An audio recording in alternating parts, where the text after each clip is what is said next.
Hello बच्चों, मैं प्रवीण दुबे हमेशा की तरह संविधान इंस्टीट्यूट में एक बार फिर से आपका स्वागत करता हूं। देखिए बच्चों, आज हम आपके लिए पेपर लेकर आए हैं। कौन सा? तो ये MPSI का पेपर है जो कि आपका कब कंडक्ट हुआ था। ये हुआ था आपका पेपर 1 नवंबर 2017 को मॉर्निंग शिफ्ट में। तो जैसा कि आपको पता है, हम एक सीरीज चला रहे हैं जिसमें MPSI के प्रीवियस ईयर के पेपरों का सॉल्यूशन कर रहे हैं। तो उसी क्रम को आज जारी रखते हुए आज हम करेंगे 1 नवंबर 2017 के मॉर्निंग शिफ्ट के पेपर का सॉल्यूशन। ठीक है, तो चलिए आपसे ज़्यादा बातें नहीं करते हुए अब शुरुआत करते हैं क्वेश्चनों की कि किस टाइप के क्वेश्चन आपके इस पेपर में पूछे गए थे। तो अगर हम क्वेश्चन की बात करें तो क्वेश्चन नंबर पहला आपके सामने है। क्वेश्चन नंबर पहला बेटा आपसे कह रहा है, रुपये 750 को A, B और C में इस प्रकार विभाजित किया गया है कि A अनुपात B और B अनुपात C क्रमशः 5:2 और 7:13 है के अनुपात में है। तो आपको B का हिस्सा बताना है कितना है। देखिए बेटा, जब भी इस टाइप का क्वेश्चन आए कि कुछ पैसे आपको A अनुपात B में बांट दिया, ठीक है, और B अनुपात C में बांट दिया और उनका कुछ अनुपात आपको दे दिया कि A और B में किस अनुपात में बांटा, B और C में किस अनुपात में बांटा। तो सबसे पहला आपको क्या काम करना है कि A, B और C का अनुपात तैयार करना है। मतलब A, B और C में किस अनुपात में ये पैसा बांटा गया। तो चलिए देखते हैं किस तरीके से तैयार करेंगे। यहाँ पर क्वेश्चन में आपको दिया है कि रुपए कितने हैं, तो आप कहेंगे सर रुपए जो हैं वो आपके पास 750 हैं। अब ये A और B के बीच में किस अनुपात में बांटा गया, तो आप कहेंगे सर 5:2 के अनुपात में। B और C के बीच किस अनुपात में बांटा गया, तो आप कहेंगे सर 7:13 के अनुपात में। 7:13 के अनुपात में। तो इस प्रकार बेटा हमने देखा कि A और B में तो किस अनुपात में बांटा गया था, 5:2 के अनुपात में, और B और C में किस में, 7:13 के अनुपात में। एक बिल्कुल सिंपल तरीका आपको बताते हैं इस टाइप के क्वेश्चनों को करने का। आपको हमेशा ध्यान रखना है इस चीज़ को, और ऐसे ही आप बनाएंगे तो आपका समय काफ़ी बच जाएगा।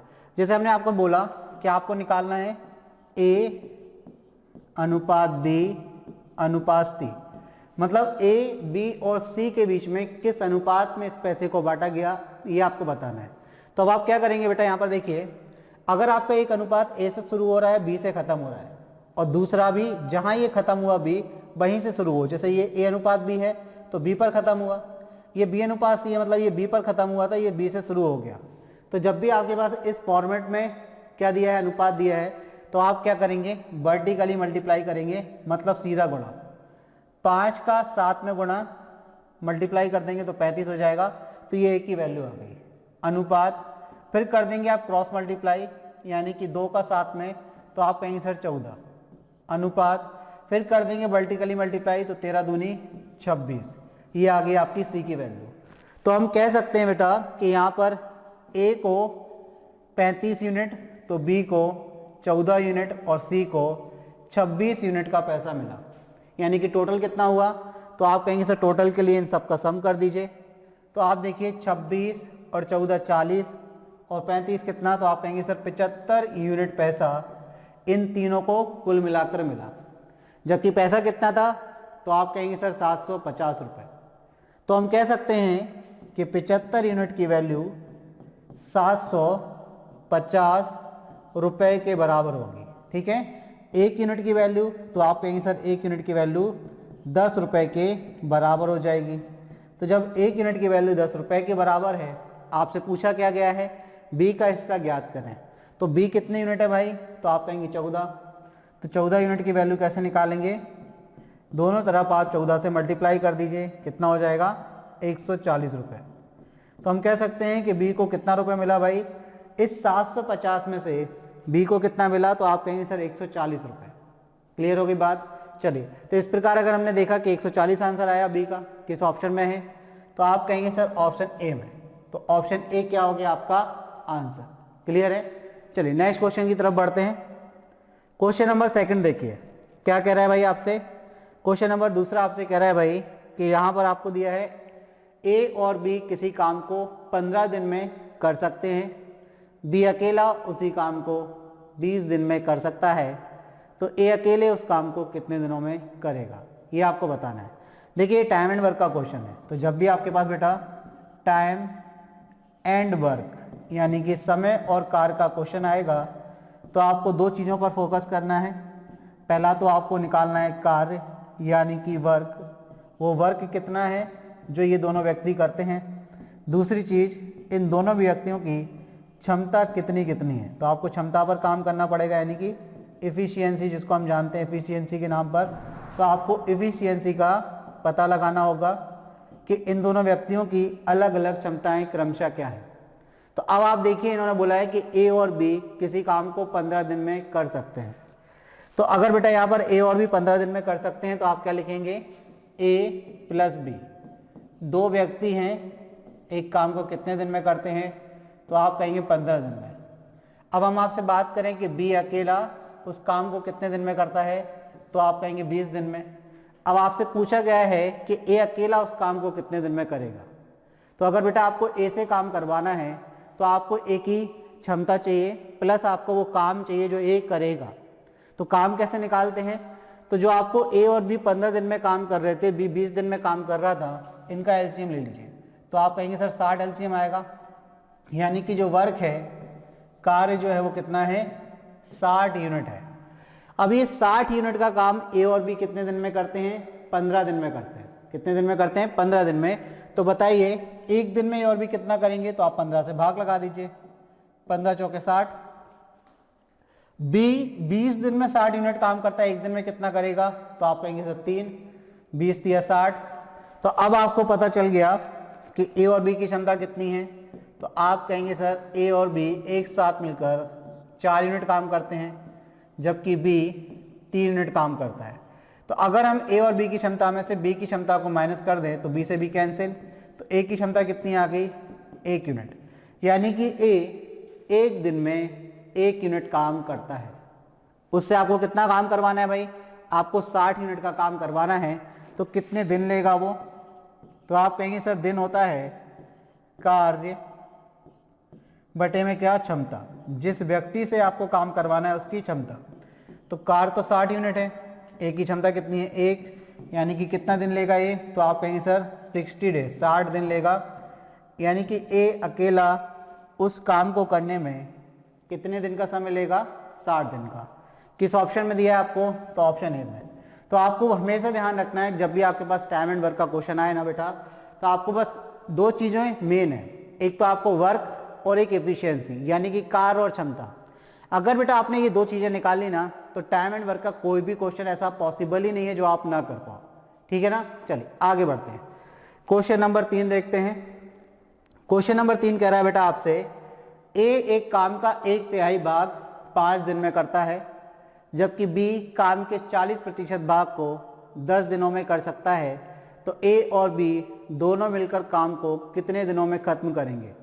देखिए सबसे पहली चीज कि ए 1/3 काम कर रहा है, तो 1/3 काम कितने दिन में कर रहा है, 5 दिन में। और बी उस काम का 40% 10 दिन में कर रहा है। तो अब आपको ये गलती नहीं कर देनी है कि 5 और 10 का एलसीएम 10 लेकर कार्य बना दे, गलत हो जाएगा। क्योंकि ए पूरा काम नहीं करता है। एलसीएम कब लिया जाता है, जब हमें ए के द्वारा पूरा काम करने में कितने दिन लगते हैं वो दिए गए हों। इसी प्रकार बी पूरा काम कितने दिनों में कर रहा है ये अगर हमारे पास है तब हम एलसीएम लेंगे। ठीक है ना, तो यहाँ पर तो ऐसा नहीं दिया, यहाँ बोल रहे हैं कि ए किसी काम का कितना 1/3 भाग, 1/3 मतलब 1/3 भाग कितने दिन में करता है, तो आप कहेंगे सर 5 दिन में करता है। तो अगर आपसे पूछा जाए कि ए पूरा काम कितने दिन में करेगा, तो भाई बस आपको इतना सा काम करना है कि 3 का मल्टीप्लाई 5 में कर देना है। तो यहाँ क्या बचेगा, 1 भाग, 1 भाग मतलब पूरा काम। तो यहाँ पर पूरा एक वर्क यानी कि जो पूरा एक कार्य है वो एक कितने दिन में करेगा, तो 5 दिया 15 दिन में। तो यहाँ से हमें ये पता चल गया कि ए पूरा काम 15 दिन में करता है। भाई अगर काम को आप 3 बराबर भागों में बांट लें और उसमें से एक भाग वो 5 दिन में कर रहा, तो 3 भाग कितने दिन में करेगा, तो आप कहेंगे 15 दिन में। क्लियर। इसी प्रकार देखिए यहाँ पर दिया है कि बी कितना करता है भाई, तो आप कहेंगे 40%। 40% को अगर आप फ्रैक्शन फॉर्म में लिखेंगे तो ये 2/5 होता है। तो आप ये कह सकते हैं कि बी 2/5 भाग कितने दिन में करता है, तो आप कहेंगे सर 10 दिन में करता है। तो अगर बी 2/5 भाग 10 दिन में करता है तो पूरा काम कितने दिन में करेगा, तो आप कहेंगे सर पूरा एक काम यानी कि एक वर्ग जो है वो कितने दिन में करेगा, तो आप यहाँ से 2 से डिवाइड करेंगे और 5 जाएगा मल्टीप्लाई में। भाई देखिए यहाँ पर क्या था, पहले वाले में क्या था 1/3 था, तो 1/3 को तो हमने 3 से मल्टीप्लाई कर दिया सीधा सीधा, तो यहाँ पर 2 जाएगा बटे में, 3 का मल्टीप्लाई हो गया, 1 बटे में गया, कोई मतलब नहीं, अपॉन में आया। ठीक है, यहाँ पर लेकिन क्या हो जाएगी वैल्यू, तो आप 2 से काटेंगे 5 बार। तो जो b है वो पूरा काम कितने दिन में करेगा, तो आप कहेंगे सर 25 दिन में करेगा। b कितने दिन में करेगा, 25 दिन में। अब देखिए, अब हमने निकाल लिया क्वेश्चन में कि a पूरा काम कितने दिन में करता है और b पूरा काम कितने दिन में करता है। तो देखिए, अगर हम a की बात करें तो a पूरा काम 15 दिन में करता है, b पूरा काम तो आप कहेंगे सर 25 दिन में करता है। तो एलसीएम ले लीजिए भाई, अब तो दिन कंप्लीट है ना भाई, ये पूरा काम करने के दिन दिए हैं आपको। तो अब क्या करिए, आप एलसीएम ले लीजिए, 15 और 25 का एलसीएम, तो आप कहेंगे सर 75। तो ये क्या आ गया आपके पास, वर्क आ गया। देखिए अब हमने वर्क निकाल लिया। ठीक, अब देखिए 15 दिन में ये 75 करता है, एक दिन में कितना करेगा, तो 15×5 = 75। बी 25 दिन में 75 करता है, एक दिन में कितना करेगा, 3 करेगा। तो ये क्या चीज आ गई, तो आप कहेंगे सर ये क्षमता आ गई। ये क्या आ गई, क्षमता आ गई, किसकी, ए और बी दोनों की, ए और बी दोनों की क्षमता आ गई। अब इनसे कितना काम करवाना है आपको, तो ए और बी से कितना काम करवाना है अगर हम बात करें, तो आप कहेंगे सर ए और बी से मिलकर काम करवाना है 75 यूनिट। इन्होंने बोला कि ए और बी दोनों मिलकर उस काम को कितने दिन में करेंगे, तो काम हमारे पास 75 यूनिट का है। ठीक है, ए और बी एक साथ कितना करते हैं मिलकर, तो आप देखिए ए करता है 5, बी करता है 3, तो 5 और 3 आप प्लस कर दीजिए, तो ए और बी मिलकर 8 यूनिट काम करते हैं एक दिन में। इनको कितना काम करना है, तो कितने दिन का समय लगेगा, तो दिन होता है कार्य, कार्य आपका कितना है 75 यूनिट, और इनकी क्षमता कितनी है दोनों की, तो 8, 75/8 आपका आंसर हो जाएगा। यानी कि 75/8 दिन में ए और बी इस काम को कर देंगे। ये कभी कभार आपको मिक्स फ्रैक्शन यानी कि मिश्रित भिन्न के रूप में भी आंसर दे सकते हैं, तो आपको कुछ नहीं करना है।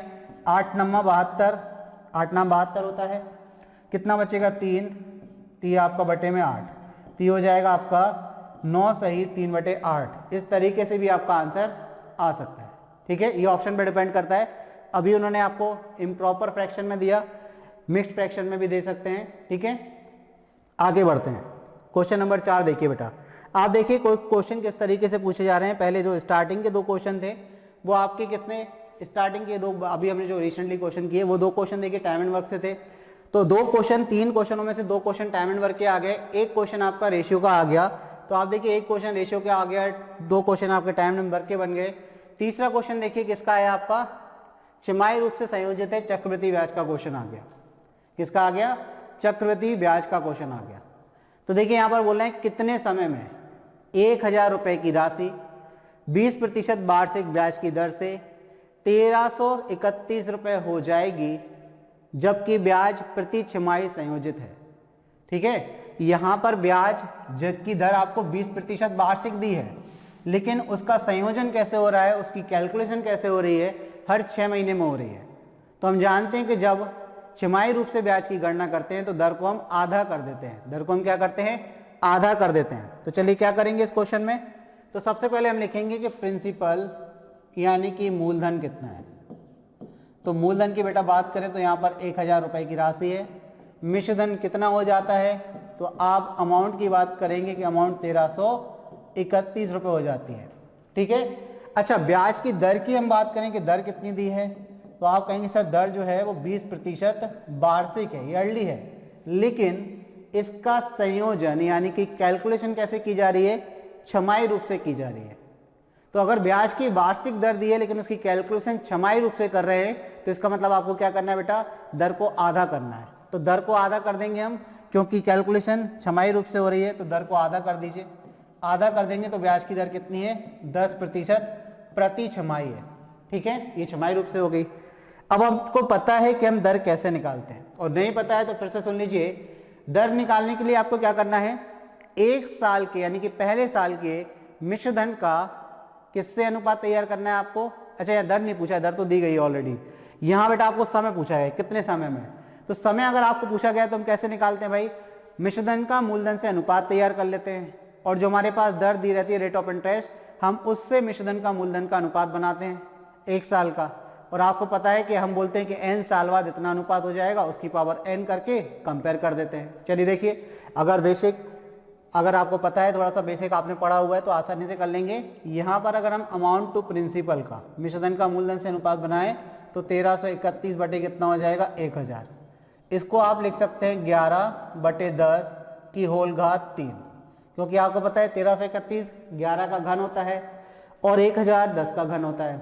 अब जो दर दी है आपको, इस दर को हम क्या लिख सकते हैं 1/10 लिख सकते हैं कि नहीं। तो यहाँ पर ये 10 क्या है तो आप कहेंगे सर मूलधन, 1 क्या है तो आप कहेंगे ब्याज, क्योंकि ब्याज की दर 10% है और ब्याज किस पर मिलता है भाई, मूलधन पर। तो 1 जो है वो 10 का 10% होता है, इसका मतलब मूलधन 10 है और ब्याज कितना है 1 है। तो अगर आपसे बोला जाए बेटा यहाँ से कि बताइए मिश्रधन का मूलधन से अनुपात यहाँ से क्या बनेगा पहले साल का, तो मिश्रधन का मूलधन से अनुपात यहाँ से बनेगा, यदि मूलधन में आप ब्याज जोड़ दें तो मिश्रधन बनता है तो 11 बटे कितना हो जाएगा 10। ये पहले साल का अनुपात है, मतलब कोई राशि यदि 10 रुपए थी तो 1 साल बाद वो कितनी हो जाती है, 1 साल के अंत में कितनी हो जाती है 10% छमाही रूप से कैलकुलेशन होने पर। 1 साल मतलब 6 महीने में, 6 महीने में, 1 साल का मतलब यहाँ पर क्या है 6 महीने में, 6 महीने में कितनी हो जाती है वो, तो आप कहेंगे 10 से 11 हो जाती है 6 महीने में। ठीक है, तो अगर हम बात करें कि n वर्ष में, n महीने में, n छमाहियों में, एक छमाही में 10 से 11 हो रही तो n छमाही में वो कितनी हो जाएगी, तो आप कहेंगे सर ये अनुपात इसमें कन्वर्ट हो जाएगा। तो यहां से हम वैल्यू निकालेंगे कि 11/10 की पावर n, मतलब n छमाही में वो कितनी हो जाती है 11/10 की होल पावर 3 के बराबर हो जाती है। अब आपको पता है कि आधार समान है, बराबर में तो घाते बराबर, तो n की वैल्यू कितनी आ गई 3, तो ये 3 क्या है छमाही, 3 छमाही का मतलब क्या है, तो आप कहेंगे सर 3 छमाही का मतलब होता है 1.5 साल। 1 छमाही 6 महीने, 2 छमाही मतलब 1 साल और 3 छमाही मतलब 1.5 साल। ठीक है, तो यहाँ पर किस ऑप्शन में दिया है बेटा, वर्ष के रूप में आंसर 1.5 साल, ऑप्शन सी। ऑप्शन सी क्या हो जाएगा आपका आंसर हो जाएगा। आई होप बात आप तक पहुंच गई किस तरीके से करना है। दर के माध्यम से हमने मिश्रधन का मूलधन से पहले साल का अनुपात निकाला। हमने बोला कि ये n छमाही में, क्योंकि जो दर थी छमाही रूप से थी, हमने बोला कि ये n छमाही में कितनी हो जाएगी 11/10 की होल पावर 3 हो जाएगी, इसके बराबर हो जाएगी, यानी कि 1331/10 हो जाएगी। ये जो मिश्रधन का मूलधन से अनुपात है ये कन्वर्ट होकर 1331/1000 हो जाएगा। तो यहाँ से n की वैल्यू 3 मिल गई, मतलब 3 छमाही। तो 3 छमाही का मतलब क्या होता है, तो आप कहेंगे सर 1.5 साल होता है। 3 छमाही मतलब 1.5 वर्ष। क्लियर है, 3 छमाही का मतलब 1.5 वर्ष। तो ऑप्शन क्या हो गया आपका सी आंसर हो गया। ठीक, चलिए आगे बढ़ते हैं। क्वेश्चन नंबर 5 देखिए। क्वेश्चन नंबर 5 दिया है कि ए और बी एक साथ, ए और बी एक साथ किसी कार्य को 10 दिनों में कर सकते हैं। ए अकेला उस काम को 30 दिन में कर सकता है, तो बी अकेला उस काम को कितने दिन में करेगा। अब आपको पता है क्या करना है, कार्य और क्षमता पे बेस्ड है। तो देखिए ए और बी कितने दिन में करता है, तो आप कहेंगे सर ए और बी एक काम को 10 दिन में करते हैं। ए और बी कितने दिन में करते हैं, तो आप कहेंगे सर 10 दिन में। ए अकेला कितने दिन में करता है, तो आप कहेंगे सर 30 दिन में। कितने दिन में, 30 दिन में। अब ये बोल रहे हैं कि बी अकेला उस काम को कितने दिन में करेगा। तो बेटा अगर आपको बी अकेले से इसको काम को करवाना है तो कैसे करवाएंगे भाई, बी से यदि काम करवाना है तो बी की क्षमता पता होना चाहिए कि नहीं, तो आप कहेंगे सर बिल्कुल पता होना चाहिए। तो देखिए यहाँ पर सबसे पहले आप एलसीएम लीजिए, 10 और 30 का एलसीएम 30 आएगा, मतलब हमारे पास वर्क आ गया, कार्य आ गया। तो हमने देखा कि कार्य कितना है 30 यूनिट का है, कार्य कितना है 30 यूनिट का है। अब आप देखिए ए और बी 10 दिन में 30 यूनिट का काम करते हैं, तो एक दिन में कितना करेंगे, तो आप कहेंगे सर 3 यूनिट। ये 30 दिन में 30 करता है तो एक दिन में कितना करेगा, तो आप कहेंगे सर 1 यूनिट।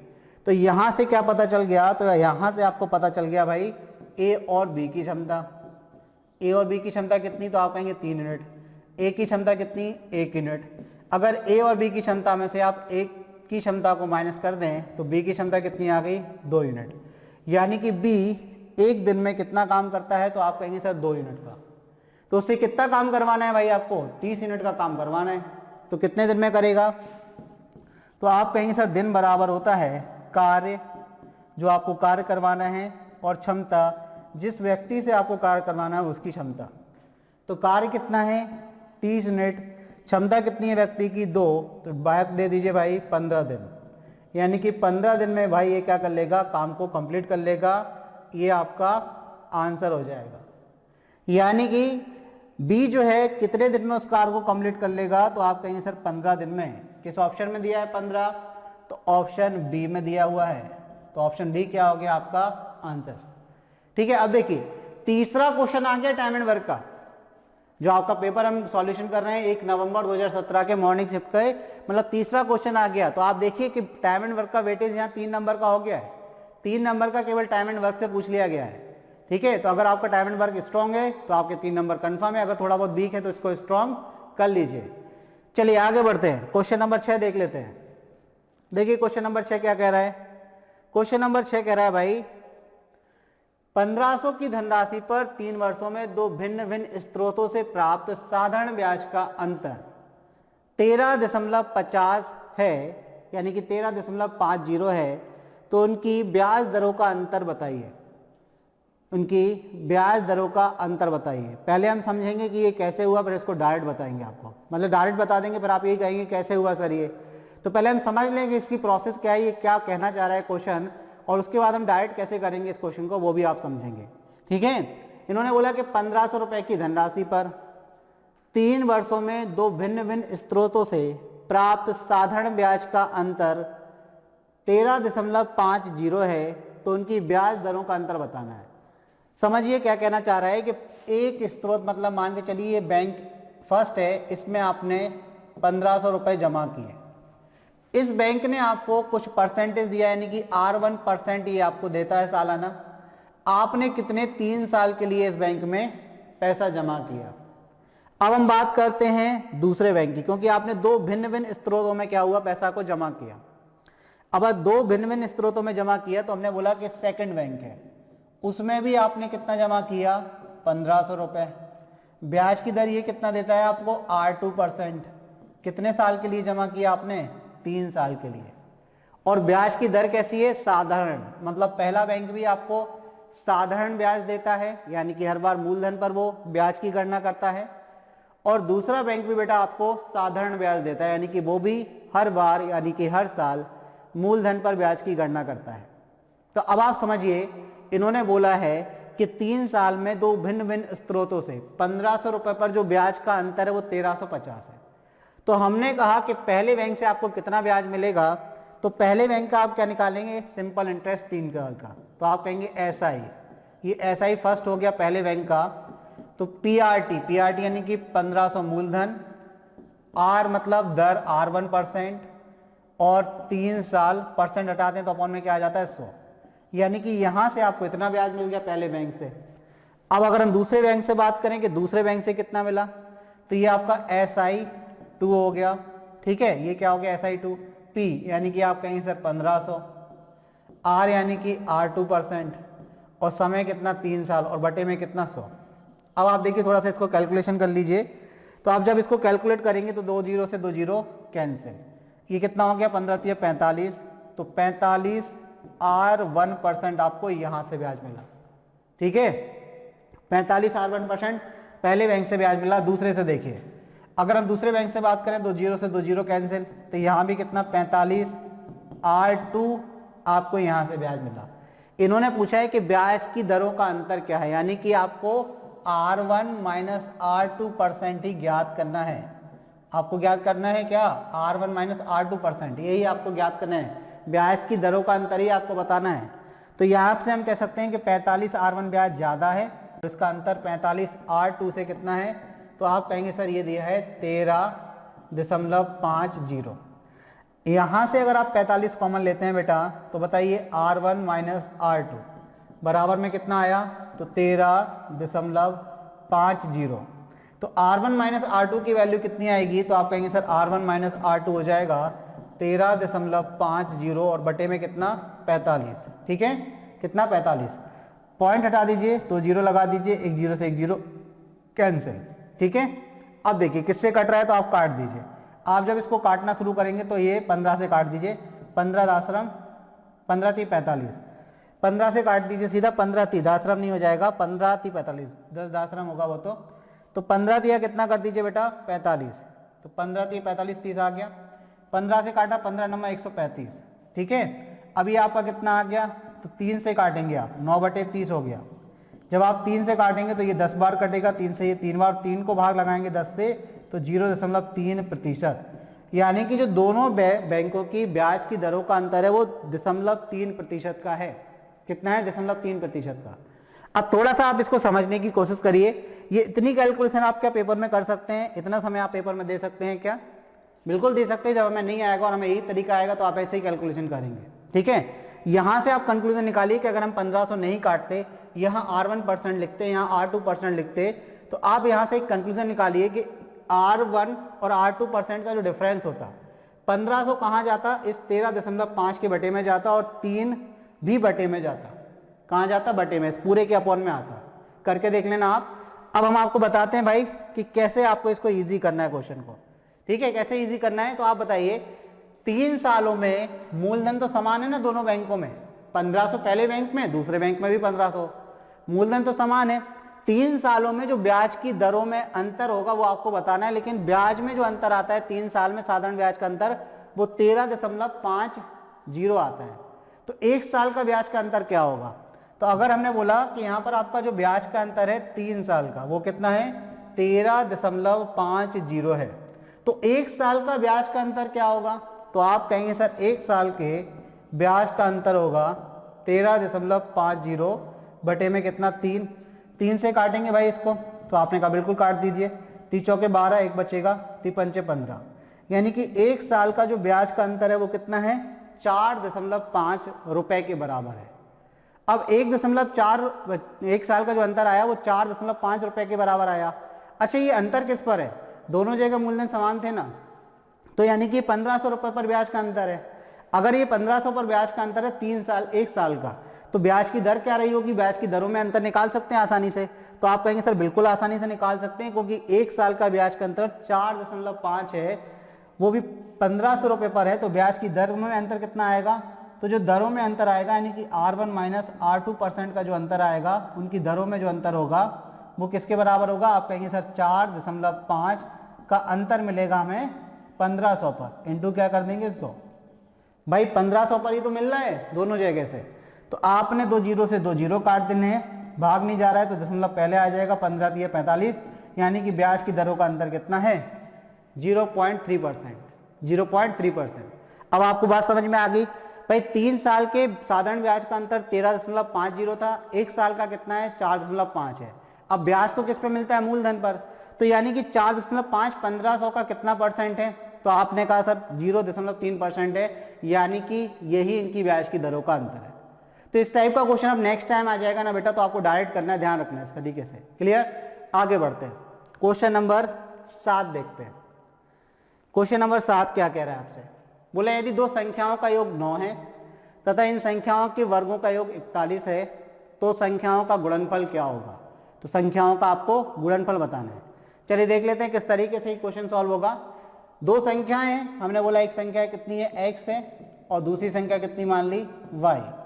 इनका योग कितना है? तो x प्लस वाई, ये आपको 9 दिया हुआ है।